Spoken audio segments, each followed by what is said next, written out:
Welcome to Talkin Maine with the Bowtie Boys. I'm Tom Saviello, Chandler Woodcock's leaping through the woods.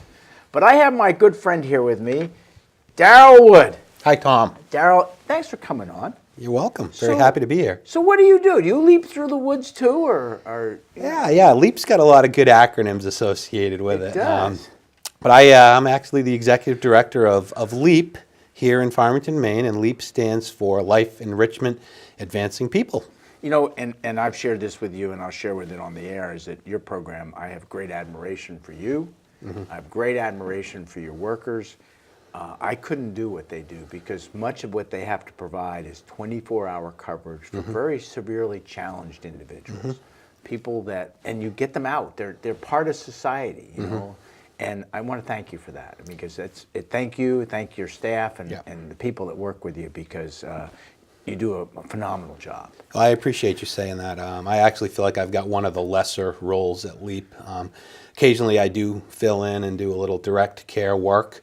And I recognize when I do that how difficult it is. It's both physically and mentally challenging. So it's amazing that right now, dozens and dozens of people are doing good work on behalf of the citizens of the state of Maine, working for me for pretty low wages. We have very high expectations for what they do, and I tell you, it's hard work. Yeah, I can. It is hard work. It's hard work. Imagine. I mean, you're literally getting them up in the morning, taking care of them during the day, and putting them back to bed at night, and feeding them in between.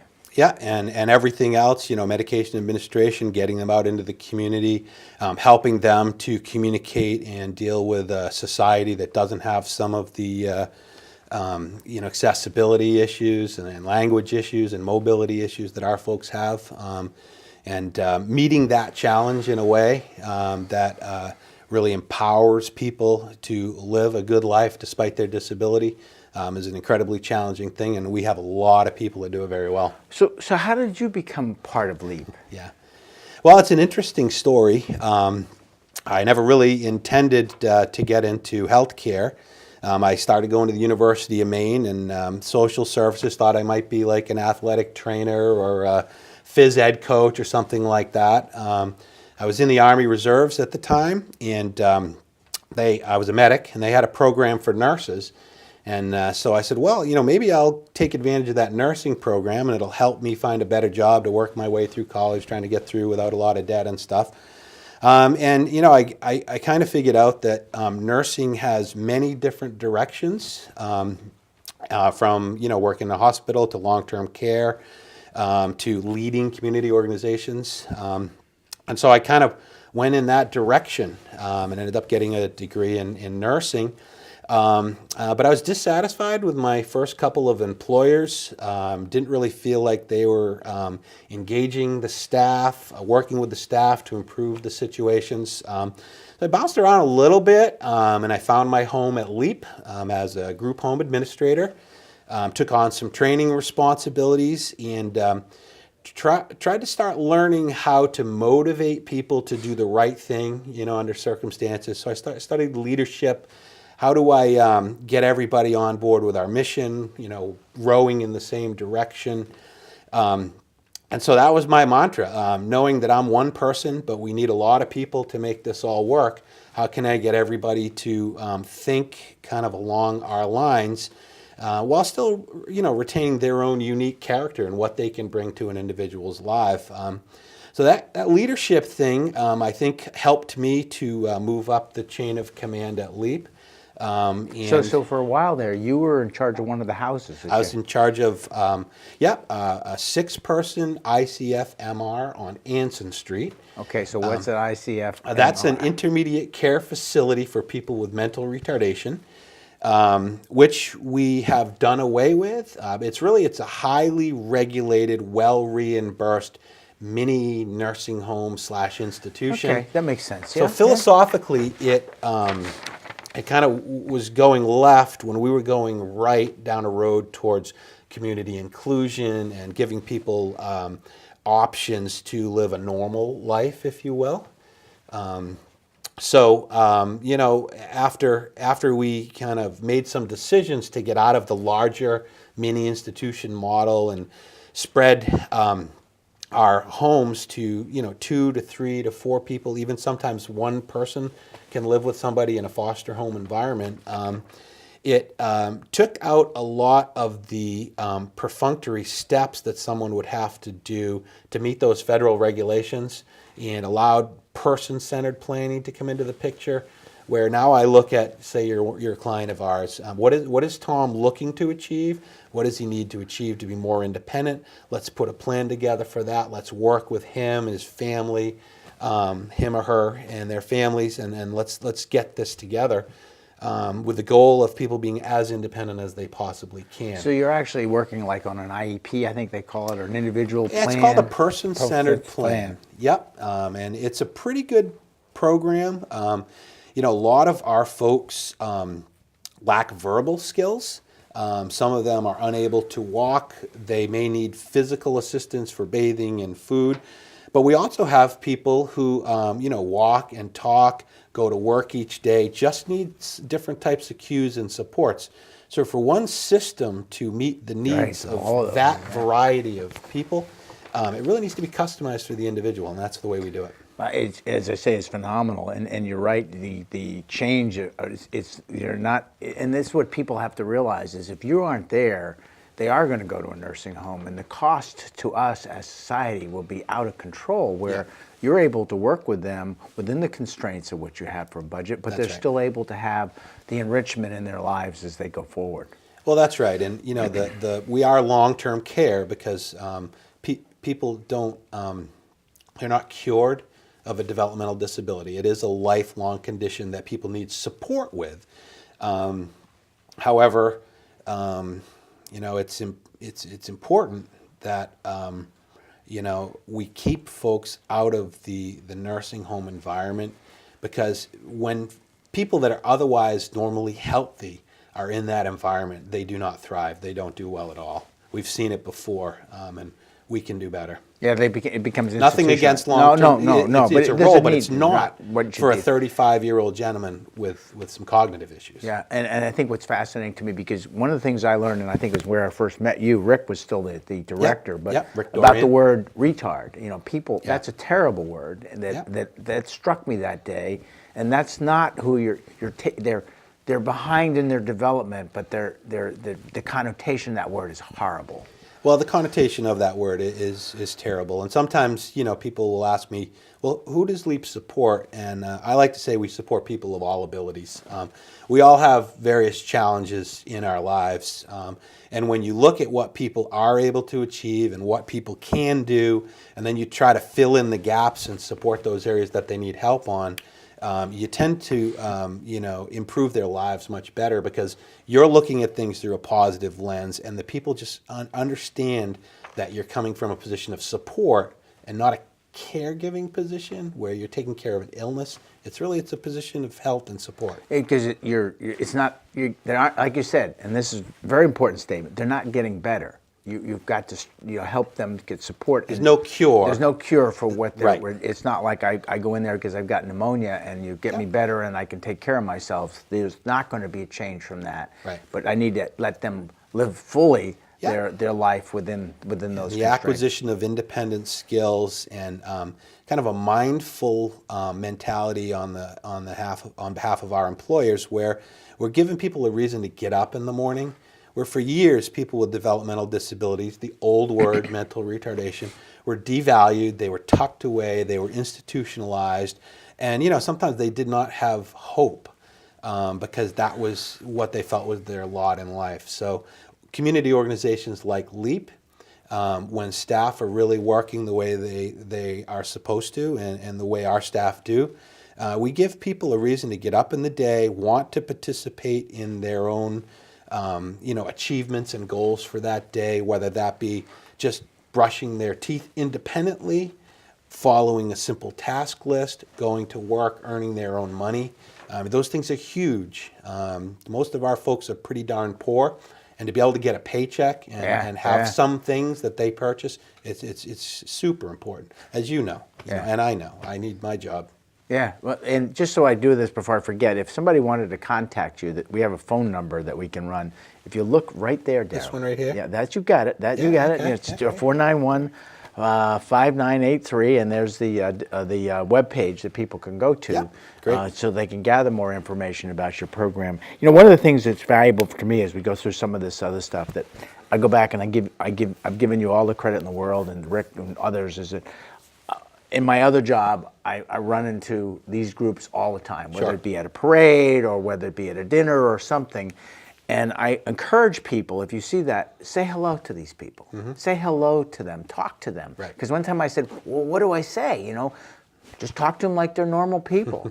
And it struck me, and I said, what? And then I said, wow, it makes a difference, because sometimes I can see the gleam in their eye. Yeah. I can see something change about them when he actually took time to talk to me. Yeah. So talk to them, and that's what I do. It doesn't matter when I see him. I see one of those individuals that are challenged. Yeah. I always go up and say hi. You know. Yeah, well, sometimes the disability lies within us, Tom, and somebody has a lot to say and they're saying it. We're just not interpreting their language correctly. And that's when you kind of try to get down onto the same level as somebody is trying to communicate with. You listen using your whole body, your eyes, your ears, your senses, and then over time, you build an understanding of what somebody's trying to tell you, even they may not be speaking English or they may not be using American Sign Language. We have really unique and individualized dictionaries for people. And this is one of our challenges, is it takes a long time to learn several people's customized dictionaries. I bet you, yeah. And this is why we work so hard on attracting and retaining quality people. It can take a year for someone to really learn, what it is that somebody's asking for. And I'll give you an example. If you're sitting on the couch and you need some assistance to go to the bathroom, and a new staff misinterprets that as you need a drink of water, and they bring you a drink of water, and then you're incontinent on that couch, that's a poor thing to go through as a supported individual.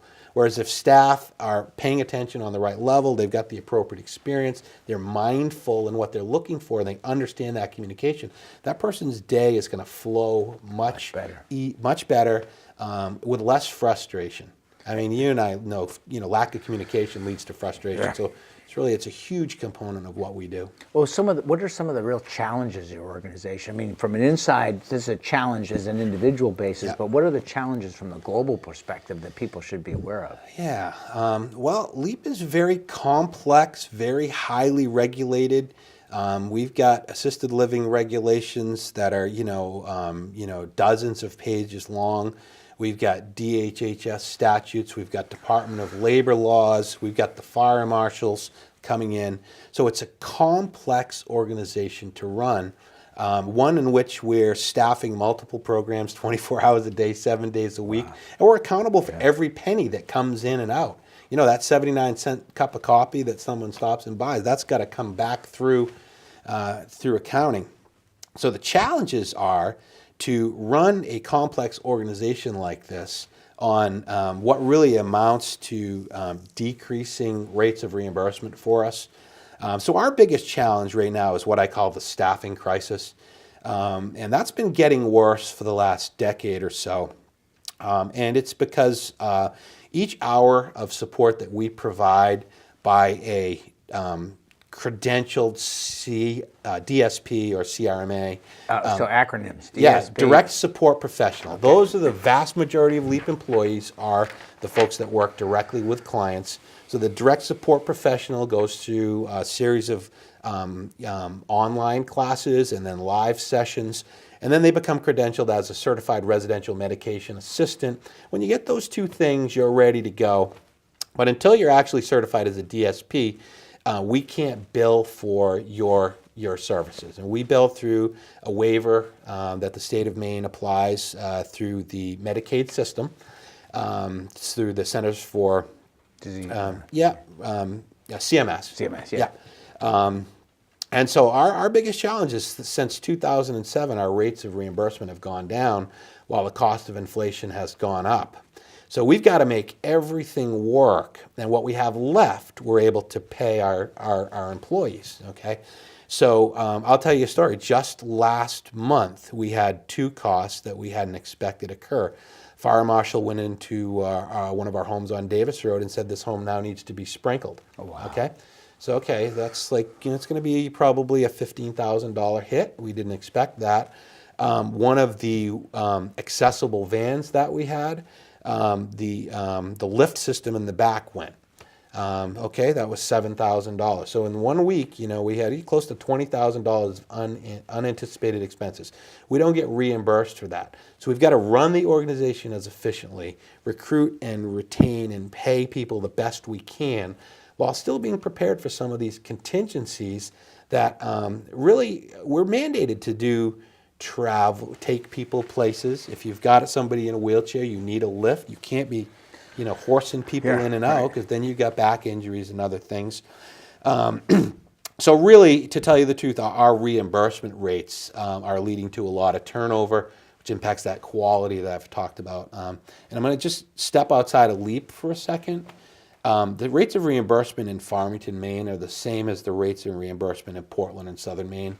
Some of my cohorts that run organizations in those areas, their turnover is 50 and 60%. Wow. They cannot keep people because the cost of living down there is so high. does not allow. Right, I mean, right. we're fortunate. We've got, the university provides us with lots of great employees. They come and they go, but they're good. And there's not a ton of competing industry right here. Right. But in the end, the people that do this extremely hard work and dedicated work, and they show up every day, in my opinion, need to be paid a living wage. It's a little bit out of our control. But now, how does the minimum wage change affect you guys? Well, the way it immediately affected us was we had to raise all of our wages in anticipation of it coming to meet the standard. And when you do that, there's a little bit of a ripple effect, because you can't have DSPs making more than frontline supervisors. So we had to go right across the board and raise wages for all of our employees, to the point where we may or may not break even this year. It's going to be, I like to budget for a 1 or 2% margin. We're not doing that this year because we had to make some adjustments. But when the minimum wage goes to $11 and $12 an hour, we have no recourse to increase our billing. Our billing stays flat. Yeah, your reimbursement rate's not going to change. Our reimbursement rate does minimum not wage change. And so we got to figure something out. Maybe bake sales or... I heard that there was a chili cook-off or something. We did. We had a nice little event at Tuck's Ale House in February. Nate, Morin, and I had a conversation. It was actually after the Chester Greenwood parade. I always heard that there was a great Bloody Mary Yeah, mixer yeah, there. yeah. I wonder if he got the same letter the governor should have gotten for serving beer, but that's another story. That's another story for another day. But yeah, Nate actually reached out to me. They've been a great supporter of LEAP. Great people. And we put it out there, and we actually had 14 people make chilies, kidding. bring it in, made $750 when it was all said and done. Got to talk about LEAP, and a lot of the patrons up there, shook my hand and wanted to know more about LEAP, and it was very rewarding from that perspective. But also that $750, which is donations, we can have some fun with that. We can send people to a concert. We have some things we can do with that money that we can't do with the money that we receive for staffing. Maybe I'll talk to Nate. Maybe we'll do that for the Chester Greenwood Day. We'll make it a LEAP ceremony. Maybe we could do that. And we're going to do this. That was the first annual great chili cook-off. I was asked to be a judge, but I'd already planned to go away. So, yeah, you were gone. But I will say this. I go to great lengths to make a good chili, and had some confidence that I was going to maybe win. And my wife and my daughter put one together that morning, and they won. They won? Yeah, they beat 14 of us. So, so now I got to live with that for a year and come up with a new recipe. That's terrible. We probably should have to think of some other cook-off we need to have there this summer or something, because Nate would love to have us do that. Yeah, buffalo shrimp or something. Yeah. So if society, how do they react to you when they see you when you go out there with your clients, your customers? 99% of people are very supportive. True inclusion is when people just kind of seamlessly melt in and do the same things. Everybody's a citizen of Franklin County. Right. And 99% of the time, that's exactly the way it happens. We did have a recent incident where somebody came to one of our folks at the movie theater and questioned whether they should have been there or not, but our DSP handled it marvelously. And just try. I look at those as opportunities for education. Yeah. For people who may not understand. And just because somebody may be making some noises to the side, it's really no different than a bunch of kids down front, Right. giggling and laughing, or you and I sitting in the back and talking. It wasn't that disruptive. And the more people understand what it is we're trying to do and the valuable impacts that you can make on each individual's life, certainly people are more than tolerant. They're welcoming, and that's when true quality is occurring, when people are making friends and doing things without paid staff people in their lives. So is that part of the way that we change how society perceives these individuals? Yeah, I think so. In a perfect world, our society wouldn't need organizations like LEAP, to take care of people with significant disabilities. The challenge, of course, is most families, both the husband and the wife have to work. The dual income families. So it's not possible for one to stay home and take care of a pretty significantly disabled person all the time. And that's not a normal relationship. If you're a caregiver for your adult son or daughter, that changes the dynamics of the family relationship. If they can come and live in their own home, albeit perhaps a LEAP supported home, it can normalize the relationships with families, which is hugely important to both the individual supported, who now feels like an adult. They're not 27 and living with mom and dad. None of their friends who are 27 live with mom and dad. And then mom and dad can both work, so they can be economically viable, and they can, visit and do things more normally on a kind of intermittent basis with their son or daughter. So how many clients do you have that you help in the Franklin County area? Yeah, well, we have homes as far as Rumford to the west, Turner to the south, but the majority of our places are right here in the greater Farmington area, the surrounding environs. And we have right around 56 people that we take care of 24 hours a day, 7 days a week. And then we've got a number of other people we take care of on a intermittent or as needed basis. Maybe we're just going into their apartment a few days a week to help with appointments and medications and reminders. We've also got some contracted individuals who run what are called shared living programs. It's kind of on the old adult foster home model. So let's just say you made a connection with somebody.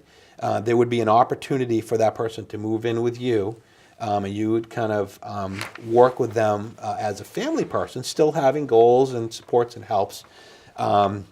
But they're living in your home and just performing, as a member of your household, and that's actually a pretty cost-effective model.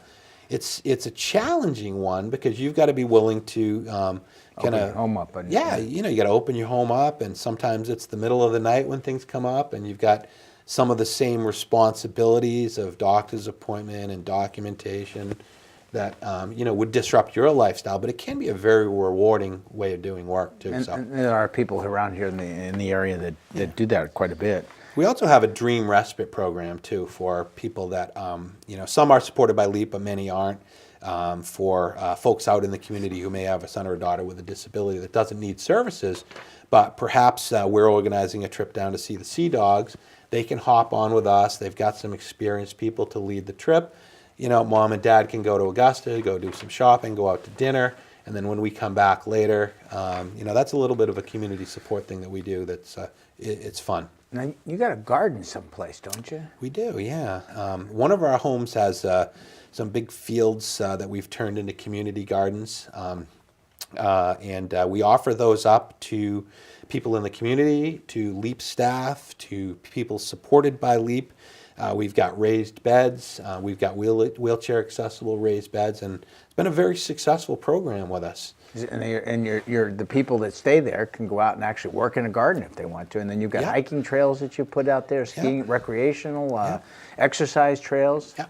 One of the things that we try to promote is people making healthy choices. And so we incentivize our employees through a wellness program because we don't have a lot of money to throw at that. So what do when you're in Maine? You flesh a trail out through the woods. You get some donors together. You build some fit stations. And then you incentivize people using that trail. And you actually double incentivize them if they bring a supported individual along. So it kind of it promotes individual staff wellness activities, and then it incentivizes and motivates them to be a little bit of a mentor to folks that are supported, get them up through the trail system. So what sets you guys apart from everything else that's going on around us? That's LEAP. Yeah, I think I know, but you tell me what you think, and then my last question to you is: those people that are watching, what should they do to help or be part of?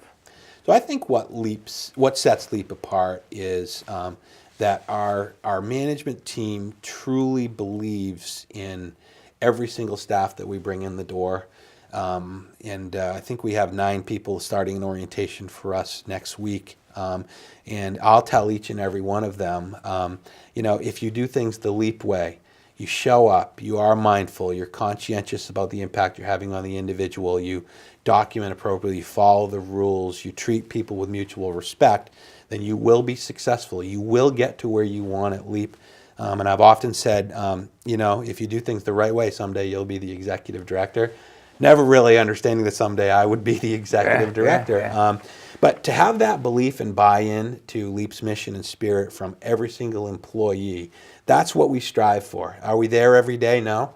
But those are the people that we keep and promote, and so we get better and better as an organization the more everybody kind of buys into that. The other things we do is we put a lot of emphasis on safety, we put a lot of emphasis on wellness, and that leadership. And that leadership can emerge from anywhere. Leadership does not come from the top. Leadership comes from doing the right thing in any given circumstance.